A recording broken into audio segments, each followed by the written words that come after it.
Captain Vijayakanth அவர்களுடைய தேமுதிக கட்சிக்கு உண்மையாகவே இது ஒரு பொற்காலம் அப்படின்னு சொல்லலாம். அவங்களுடைய செகண்ட் இன்னிங்ஸை வந்து தொடங்க போகிறாங்க. எப்படி கேப்டன் 2005 அந்த காலகட்டங்களில் தன்னுடைய கட்சியை திமுக அதிமுகன்னு ஒரு மிகப்பெரிய சாம்ராஜ்யம் இருக்கும் பொழுதே ஒரு தனி கோட்டையை வந்து உருவாக்குனாரோ, தனி சாம்ராஜ்யத்தை கிங்டமை உருவாக்குனாரோ, அதே மாதிரி அதுக்கப்புறம் நடந்த எலெக்ஷன்ஸ்லலாம் அவருக்கு ஏறுமுகம் தான். குறிப்பாக 2011 ஒரு டெப்டி சிஎம் லெவலுக்கு வந்து ஏடிஎம்கே கூட அலைன்ஸ் வச்சு கேப்டன் இருந்தார் அப்படின்னே சொல்லலாம். அந்த அளவுக்கு ஒரு பெரிய வின்னிங் வந்து பார்த்தாங்க யார் தேமுதிக கட்சி. ஆனால் அதுக்கப்புறம் சில வருடங்களாக தேமுதிக கொஞ்சம் ஒரு சரிவு பாதையில் போனாங்க. ஆனால் கேப்டனுடைய மறைவுக்கு பின்னரும் கூட அவர் செய்த தர்மமும் அவரை மீண்டும் வந்து அவருடைய புகழ் உலகம் முழுக்க வந்து பரவி இருக்கு. அவங்களுடைய கட்சிக்கு ஒரு மிகப்பெரிய உற்சாகத்தையும் எழுச்சியும் அந்த கேப்டன் அலை எப்படின்னா அந்த மோடி அலைகள் அப்படின்னு வந்து சொல்லுவாங்கள்ல, மோடி 2.0 3.0 அந்த மாதிரி கேப்டனுடைய அலை அப்படிங்கிறது இன்றைக்கி மக்கள் மத்தியில் நம்ம எல்லா இடத்துலையும் பார்க்கலாம். சினிமாலையும் பார்க்கலாம், அரசியலும் பார்க்கலாம், எந்த இடம் நீங்கள் போனாலும் ஆட்டோ டெம்போ எல்லா இடத்துலையும் நீங்கள் பார்க்கலாம். அந்த அளவுக்கு கேப்டனுக்கு ஒரு மிகப்பெரிய செல்வாக்கு இன்றைக்கி இருக்குது. அதை தேமுதிக கட்சியும் நல்லாவே வந்து கொண்டு போகிறாங்க அப்படின்னே சொல்லலாம். ஆனால் அவங்களுடைய கூட்டணி அப்படிங்கிறது தான் அவங்களுக்கு வந்து சாதகமாக பாதகமாக இல்லை ஏற்றமாக இறக்கமாக அப்படிங்கிறதையும் வந்து முடிவு பண்ணோம். ஸோ ஆனால் எப்படி பார்த்தாலுமே திமுக வந்து எப்படி காங்கிரஸை விட்டு வெளியே போகுமா, இல்லை காங்கிரஸ் டிவிகேவுக்கு வருமா, இல்லை விஜய் அவர்களுக்கு இருக்கக்கூடிய நெருக்கடியில் அவர் என்ன மாதிரி அலைன்ஸை ஃபார்ம் பண்ண போகிறாரு, அதிமுக பிஜேபி என்ன பண்ண போகிறாங்க, இப்படி எவ்வளோ பிரச்சனையாக இருந்தாலும் தேமுதிக உண்மையாகவே ஐ டோன்ட் கேர் அப்படிங்கிற மாதிரி வந்து ஜாலியாக அந்த ஒரு கட்சி உண்மையாகவே சொல்லாங்க. ஒரு சில கட்சிக்கு தான் இது மாதிரி ஒரு குடுப்பனை அமையும். அவங்க காட்டில் அடம் மழைங்க, சும்மா ஜாலியாக இருக்கிறாங்க. நான்ஸ்டாப் மழை, அப்படியே சும்மா வசந்த காலம் அப்படின்னு சொல்லலாம். அவ்வளோ சூப்பராக இருக்குது அவங்களுக்கு. ஏன்னா எந்த கட்சி எப்படி போனாலும் பிரச்சனை இல்லை, தேமுதிக ஏதோ ஒரு அலைன்ஸில் இருக்க போகுது, அவங்களுக்கான அங்கீகாரம் சீட் அப்படிங்கிறது கிடைக்க போகுது அப்படிங்கிறதுல பிரேமலதா அவர்கள் வந்து கான்ஃபிடெண்ட்டாக இருக்கிறாங்க. அதில் எந்த ஒரு மாற்று கருத்துமே இல்லை. அவ்வளோ சூப்பராக வந்து முன்ன சொன்ன மாதிரி அதுதான் தேமுதிகக்கு இது ஒரு பொற்காலம். கேப்டன் அவர்களுடைய தொண்டர்களுக்கு இது வந்து ஒரு மிகப்பெரிய ஒரு ஜாலியான ஒரு சீசனாக இருக்க போகுது. இந்த இப்போ 2026 பாலிடிக்ஸ் அப்படிங்கிறது எப்படி ஐபிஎல் வந்து ஒரு 2 மாதம் சீசன், அந்த மாதிரி வந்து இது ஒரு ஜனநாயக திருவிழா அப்படிங்கிறது அவங்களுக்கு கொண்டாட்டமாக தான் அமைய போகுது. அந்த அளவுக்கு கேப்டனுடைய அந்த அலை எழுச்சி அப்படிங்கிறது வந்திருக்குங்க. சரி, இப்போ தேமுதிக எந்த அலைன்ஸ்குள்ளே போவாங்க அதை பற்றி நம்ம பேசுவோம். இப்போ ரீசெண்டாக பிரேமலதா அவர்களுடைய அம்மா இறந்து போனாங்க. அதுக்கு எல்லா தலைவர்களும் வந்துட்டாங்க, ஸ்பாட்டுக்கு உடனே வந்துட்டாங்க. கேப்டன் அவர்களும் வந்து பார்த்தோம் அப்படின்னா ஒரு மிகப்பெரிய எல்லா இடத்துக்கும் போயிடுவார். அவர் என்ன நல்லதாக இருந்தாலும் கெட்டதாக இருந்தாலும் போயிடுவார்ல. ஸோ அந்த ஒரு விஸ்வாசம் தான் எல்லாமே வந்து பார்த்தோம்னா, சரி கேப்டனோட ஒய்ஃபு தானே, அவங்க அம்மா இறந்ததுக்கு எதுக்கு நம்ம போகணும், கேப்டனுடைய மாமியார் தானே எதுக்கு நம்ம போகணும் அப்படின்னு யாருமே விடலை, உடனே வந்துட்டாங்க. இபிஎஸ் அவர்களும் வந்துட்டார், நம்ம முதலமைச்சர் மு க ஸ்டாலின் அவர்களும் வந்துட்டார், எல்லாருமே வந்துட்டாங்க. அந்தளவுக்கு வந்து ஒரு ஃபாஸ்ட்டாக வந்து எல்லாமே மூவ் ஆகிட்டுருக்கு. ஸோ இதுக்கு பின்னாடி ஒரு அரசியல்னு சொல்லலாம், இல்லை ஒரு நல்ல ஒரு தலைவருக்கு கொடுக்குற நம்ம மரியாதை, அவங்க ஃபேமிலி கொடுக்குற மரியாதை அப்படின்னு கூட சொல்லலாம்.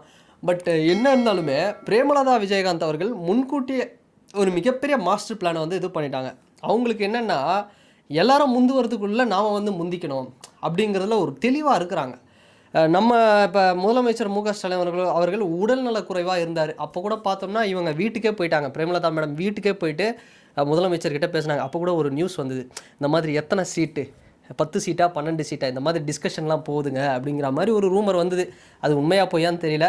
பட் அவங்க வந்து பார்த்தோம்னா திமுக கூடயும் ஒரு இணக்கம் காட்டுறாங்க, அதிமுக கூடயும் காட்டுறாங்க. சப்போஸ் அதிமுக பிஜேபி கூட்டணி, அந்த கூட்டணியை விட தேமுதிக எதிர்பார்க்குறது என்னன்னு அப்படின்னா, இந்த அதிமுக கூட்டணியிலே விஜய் வந்தார் அப்படின்னா நம்ம இந்த அலைன்ஸில் தான் இருக்கணும், ஏடிஎம்கே விஜய் இந்த அலைன்ஸில் தான் இருக்கணும்.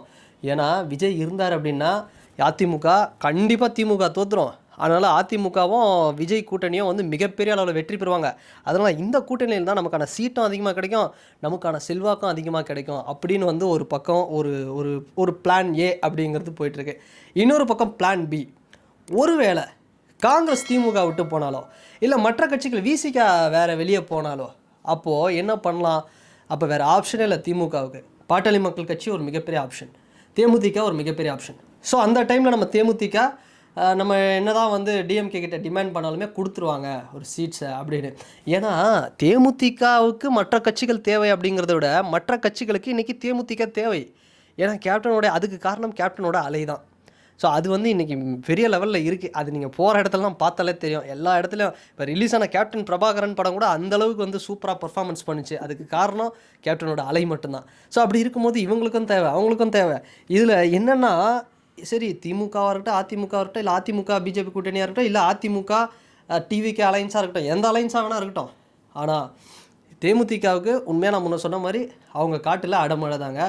ஆனால் அந்நியார் விரும்புகிறது என்ன அப்படின்னா, பிரேமலதா அவர்கள் இந்த டிவிகே சப்போஸ் டிவிகே ஏடிஎம்கே கூட போலனாலும் அவங்களுக்கு வந்து பிரச்சனை இல்லை. டிவிகே தனித்து ஒரு அலைன்ஸை ஃபார்ம் பண்ணால் கூட அதில் பயணிக்கவும் நல்லாயிருக்கும். என்ன கேட்டால் அந்த அலைன்ஸில் இருந்தால் ரொம்ப நல்லாயிருக்கும். விஜய் சார் எந்த அலைன்ஸில் இருக்கிறாரோ அந்த அலைன்ஸில் தேமுதிக இருந்தால் எனக்கு வந்து ரொம்ப பிடிச்சிருக்கு. அப்படி இருந்தால் ஒரு சூப்பராக இருக்கும் அப்படின்னு சொல்லுவேன். ஏன்னா அது வந்து ஃப்யூச்சரில் விஜயபிரபாகரன் அண்ணனுடைய அரசியல் வாழ்க்கைக்கும் உதவும், பிரேமலதா அவங்களுடைய அரசியல் கரியருக்கும் அது யூஸ்ஃபுல்லாக இருக்கும். சுதீஷ் சாராக இருக்கட்டும், இல்லை அவங்க ஃபேமிலியில் இன்னும் சண்முக பாண்டியன் அவர்களுடைய கரியருக்கும் எல்லாத்துக்குமே வந்து யூஸ்ஃபுல்லாக இருக்கும். ஸோ அப்படி ஒரு விஷயம் நடந்துச்சு அப்படின்னா, ஒருவேளை தேமுதிக டிவிகே அலைன்ஸ்லேயே இருந்தாங்க அப்படின்னா, இல்லை டிவிகே எங்கே இருக்கிறாங்களோ அங்கே இருந்தாங்க கூட்டணியா அப்படின்னா சூப்பராக இருக்கும். ஏன்னா என்னைக்காக இருந்தாலும் டிவிகே ஒரு மிகப்பெரிய ஆட்சியை வந்து அமைக்கிறது உறுதி, விஜய் அவர்கள் சிஎம் ஆகிறது உறுதி. அப்போ இன்னையிலேருந்தே ஒரு தோழமை கட்சியாக டிவிகேவோட அவங்க வந்து பயணித்தாங்க அப்படின்னா நல்லாயிருக்கும். ஆனால் என்ன சொல்லிட்டாங்கன்னா, நாங்கள் அலைன்ஸ் பற்றின இது விஷயத்தை நாங்கள் அஃபிஷியலாக எப்போ சொல்லுவோன்னா, நாங்கள் ஜனவரி மாதம் தான் சொல்லுவோம் அப்படின்னு சொல்லிட்டாங்க. ஏன்னா ஜனவரி 9 தேமுதிக வரலாற்றில் ஒரு மிகப்பெரிய மாநாடெல்லாம் அவங்க பண்ணியிருக்கிறாங்க, இவ்வளோ கூட்டமான மாநாடெலாம். ஸோ அந்த மாதிரி ஒரு மாநாடை அதாவது இந்த ஜனவரி மாதம் 9ஆம் தேதி வந்து நடத்த போகிறதா தேமுதிகலேருந்து ஒரு அஃபிஷியலாகவே ஒரு இது வந்திருக்கு நியூஸு. அதனால் அப்போ தான் நாங்கள் அலைன்ஸ் யார் கூட அப்படிங்கிறத நாங்கள் இது பண்ணுவோம் அப்படிங்கிறதையும் சொல்லிட்டாங்க. ஸோ அப்போ தாங்க தெரியும் திமுகவா ஏடிஎம்கேவா, ஏடிஎம்கே பிஜேபியா, இல்லை ஏடிஎம்கே டிவிகேவா, இல்லை மூன்றாம் அணியில் எப்படி இருப்பாங்க அப்படிங்கிறது அப்போ தான் தெரியும். ஆனால் எப்படி போனாலுமே மற்ற கட்சிகள் என்ன பிரச்சனைகள் போனாலுமே தேமுதிகவுக்கு பிரச்சனையே இல்லை. அந்த அளவுக்கு வந்து ஸ்ட்ராங்காக கேப்டனுடைய செல்வாக்கில் வேறு லெவலில் பர்ஃபார்மன்ஸ் பண்ணிகிட்ருக்குறாங்க. முன்பு இல்லாத அளவுக்கு கடந்த நம்ம 10 வருஷமே சொல்லுவோம், கடந்த 10 வருஷத்தில் இல்லாத அளவுக்கு ஒரு மிகப்பெரிய வெற்றியை தேமுதிக பெறுவார்கள் வரக்கூடிய இந்த 2026 சட்டமன்ற தேர்தலில். அதை வந்து தமிழ்நாடு அரசியல் களம் மீண்டும் ஒரு முறை தமிழக மக்கள் அதை பார்க்க தான் போகிறாங்க. மக்கள் அந்த அளவுக்கு வந்து ஆரவாரமாக இருக்காங்க தேமுதிக மேலே. ஸோ நல்ல ஒரு அலைன்ஸை ஃபார்ம் பண்ணுங்கள் அப்படிங்கிறது தான் நான் சொல்லுவேன் தேமுதிகக்கு. முடிஞ்ச அளவுக்கு விஜய் மாதிரி ஒரு நியூட்ரலான ஒரு லீடர், ஒரு யங் லீடருக்கு கூட இருந்தீங்கன்னா அது இன்னும் ஒரு சப்போர்ட்டிவாக இருக்கும். ஸோ நான் விரும்புகிறது அதுதான்.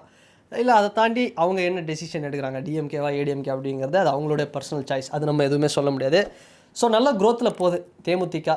சூப்பர். கேப்டன் வந்து நிறைய இடத்துல பார்த்தோம், கேப்டனை வந்து நம்ம தவற விட்டுட்டோம். ஸோ அவர் வந்து ஒரு பெரிய லெவலில் பண்ணியிருக்கலாம். இன்றைக்கி வந்து கர்நாடகாவில் பாருங்கள், ஒரு பக்கம் சித்தராமையா அவர்கள் சிஎம்மாக இருந்தாலும் டிகே சிவகுமார் இறங்கி போடுன்னு போட்டுட்ருக்கிறார் டெப்டி சிஎம்மாக. அந்த மாதிரி ஒரு டெப்டி சிஎம் போஸ்டிங் கூட கொடுத்து கேப்டனை வந்து கௌரவிச்சிருக்கலாம். ஸோ அதையும் வந்து நம்ம தவறிட்டோம். மீடியா சில விஷயங்களை தப்பாக, உண்மை தப்பு அப்படி இப்படின்னு மிக்சடாக நிறைய விஷயங்கள் காட்டி அவருக்கு உண்டான அந்த மரியாதையே வந்து நிறைய பேர் வந்து கெடுத்து ஒரு மாதிரி தப்பாகவே சித்தரிச்சு காமிச்சிட்டாங்க சில பேர். அதுவும் பார்த்தோம்னா இன்றைக்கி நம்ம வருத்தப்படுறோம். ஸோ அந்த மாதிரி தேமுதிகவுக்கு இப்போ இருக்கக்கூடிய இந்த ஒரு வாய்ப்பை வந்து நம்ம தவற விடாமல், இது கேப்டனுக்கு நம்ம செய்கிற வந்து ஒரு கைமாறாக கூட வந்து தமிழக மக்கள் இதை வந்து பண்ணுவாங்க. ஸோ அந்தளவுக்கு வந்து நல்லா போயிட்டுருக்கு. ஸோ அப்படி பார்க்கும்பொழுது கண்டிப்பாக தேமுதிகவுக்கு இது ஒரு செகண்ட் இன்னிங்ஸ், ஒரு பொற்காலம் அப்படின்னே சொல்லலாம். ஸோ வெயிட் பண்ணி பார்ப்போம். 2026 சட்டமன்ற தேர்தல் டிவிகே அலைன்ஸுக்கு வருவாங்களா, என்னுடைய ஆசை அதுதான். ஸோ வருவாங்களாங்கிறது நம்ம வெயிட் பண்ணி பார்ப்போம். ஸோ நல்லா போயிட்டுருக்குங்க, ஒரு பாசிட்டிவான லைனில் வந்து தேமுதிக பயணிச்சிட்ருக்காங்க. அண்டு உங்களுடைய கருத்து என்ன? தேமுதிக எந்த அலைன்ஸில் போனால் செம்மையாக இருக்கும், சூப்பராக இருக்கும், அவங்களுடைய ஃப்யூச்சரும் நல்லாயிருக்கும், இப்போ 2026 அவங்களுக்கு எப்படி நல்லாயிருக்கும் அப்படிங்கிறத உங்களுடைய கருத்துக்களை மறக்காமல் இந்த கமெண்ட் செக்ஷனில் பதிவிடுங்க. அண்டு வேறு ஒரு வீடியோவில் வேறு ஒரு கான்டென்ட்டில் நான் உங்களை பார்க்குறேன். பாய்.